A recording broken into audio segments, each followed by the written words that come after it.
Hi, I'm Ian Hogarth, co-founder and CEO of Songkick.com, and this is Virgin Disruptors.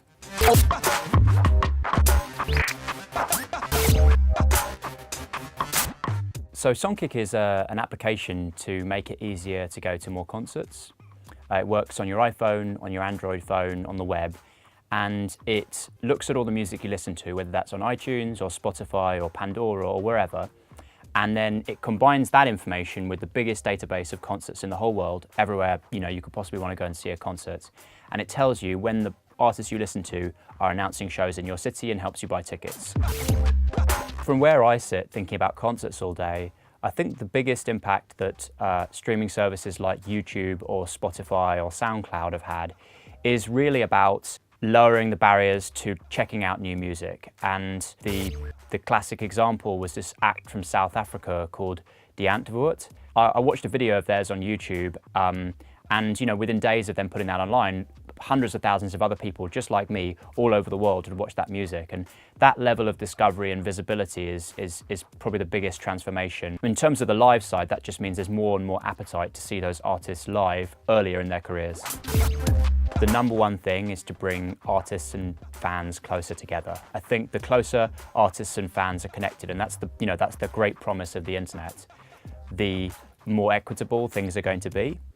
Right now, when an artist goes on tour, there's a lot of inefficiency in figuring out which markets they should play in. I think that most of the ways you can make the music industry better for artists actually boil down to connecting them more directly with their fan base.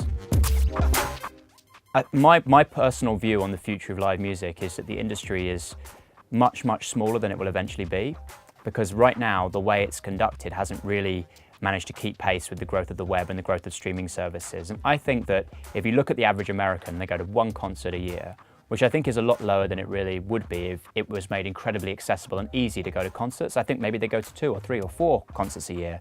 And that suggests to me that the size of the industry could be a lot bigger than it is now if we can use technology in a way that brings artists and fans closer together, not just around MP3s, but around the live experience offline. I think the fate of the technology industry and the music industry have been really closely intertwined for a long time. And if you think about the music industry over a 1,000-year horizon, once upon a time there was no recorded music. It was entirely a live music industry about bands touring and playing live for their income. And then technology disrupted that by introducing the recorded music process, and CDs and LPs created this enormous explosion in growth.